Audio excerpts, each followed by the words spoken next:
Hull KR 26. Congratulations to the Robins. They're in the box seat now for the playoffs. A great performance. Once again, a professional performance. And Jordan Abdul back for the Robins just in time for this crucial stage of the season. Started off brilliantly, didn't it, for Huddersfield? Will Price back in the side, back at fullback.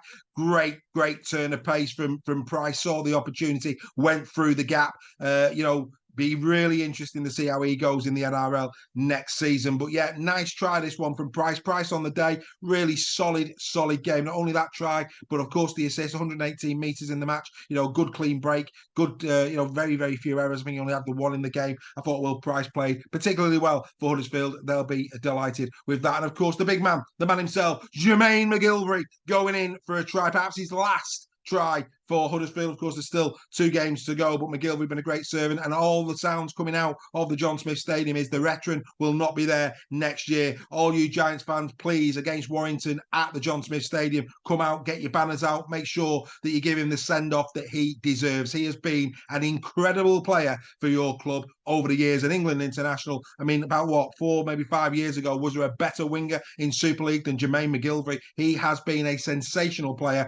Jermaine, we salute you, sir. Lovely try. We wish you well. Let's now talk, though, about Hull KR. They have been brilliant, especially since the Challenge Cup. We said that last week. They go down here at the John Smith Stadium to a really nice try. And there he is yet again, another player who's going to be sorely missed, this time for the Robins, Sean Kenny Dowell. Nicely taken try by Sean Kenny Dowell. I have to say, did he get it down? Didn't he? It looked like he did. That certainly would have gone upstairs had it been on the TV. But Sean Kenny Dowell bangs one in. Schneider then obviously puts it over with a goal and then gets a penalty before Jordan Abdul, back from injury, going over from a try from dummy half. You've got to say Jordan Abdul took that really well. Superb little one. He saw the gap. Still took some scoring, actually. If you actually look at the defensive line, it is almost set. So it took some scoring and he scored it brilliantly well. I mean, what a bag of riches they have now got in that spine. Walker at fullback. You've got the choice of 3. With it, Abdul, you've got Abdul, Schneider, Lewis, then you've got Parcell and Litton. It's an incredible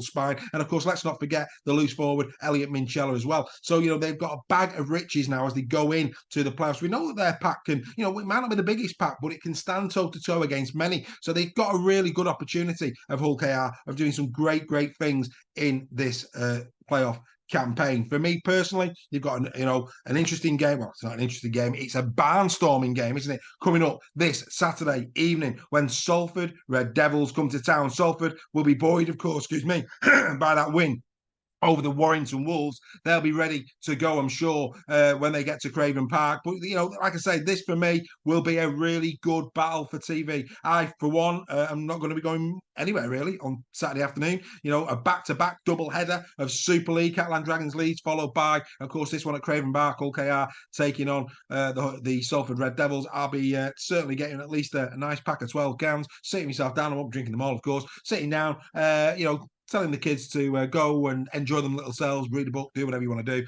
and sit down and watch some incredible rugby league. I think it's just the tonic of a fantastic Saturday, isn't it? Why wouldn't I do that? And then, of course, once the Salford game's over, Hull KR go up to take on Wakefield, and you cannot see them not winning that, unless, of course, I said this in the previous In the Sheds, unless Hull KR do beat Salford, Warrington lose to St Helens, and then, of course, they will be assured of that 5th spot, and that would allow them to rotate, maybe similarly to what they did against Leigh. But will they do that again? When you consider how that backfired, I mean, don't get me wrong, Wakefield are not Leigh, but the way that backfired, I'm a great believer in momentum. It's like the week off, the likelihood is certainly Wigan. I can't see Wigan dropping out the top 2, and either or St Helens or Catalan. That week off, does it help teams? How many times have we seen teams that finish 1st or 2nd in Super League go into semi-final rugby league and lose? And I'm a great believer in momentum in sport. Do you want to break that cycle? So for me, KR are going to have a big decision to make if the fixtures this week go that way. If they beat Salford and Warrington lose to Saints, what did they do against Wakefield? Do they rest or do they go again? Personally speaking, I think they should go again, but that's only a personal thought. What's your thought, OKR fans? What is your thoughts? Let us know. Get involved on the comments and in the chat. As for Huddersfield, like I say, this has been a shocking season for them. It really has. They go up against Hull FC this week. don't think many people will be rushing to watch that one. And then it's Warrington at home to close out the season. I watched the Ian Watson press conference after this game. Deary me. I mean, look, I think many people had a lot of time for Ian Watson. I have a lot of time for it, but I have to say, as a neutral, I'm really starting to get a little bit sick of the whining. There's always a reason. There's always an excuse. Unless he opens up his box of toys and they're all his new ones, he doesn't want to play, does he? It's odd. Yes, you're going to have players that are missing. I know you're missing Russell. I get that. You've been missing the likes of Lollahea, Connor throughout the season. I get that.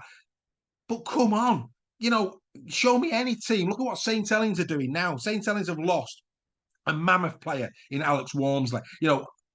Ignatius Parza. They played games this season without the likes of Percival, Hurrell.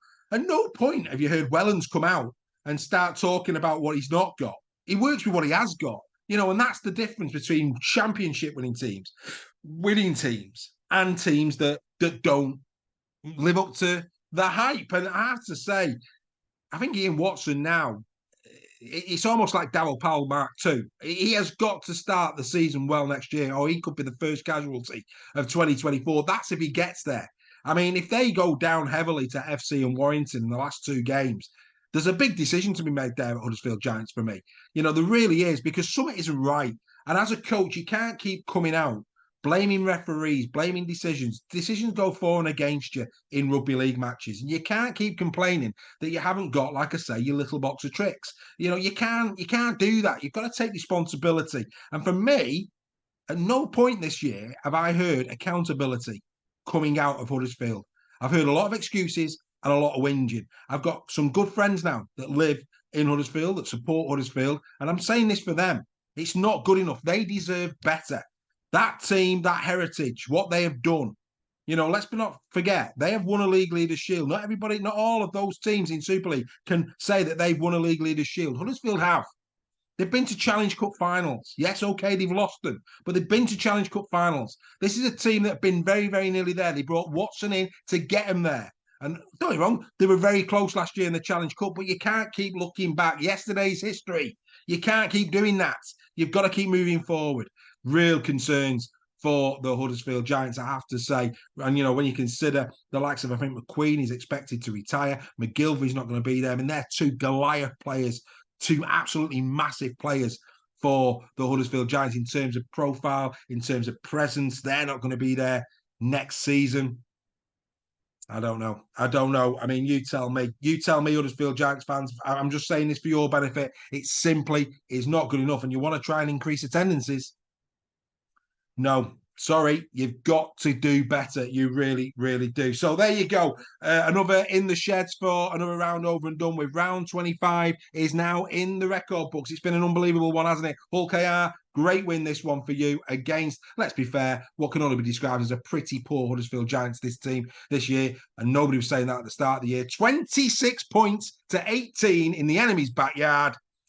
Well done, Hull KR. On to round 26 we go. We'll see you next week on In the Shed.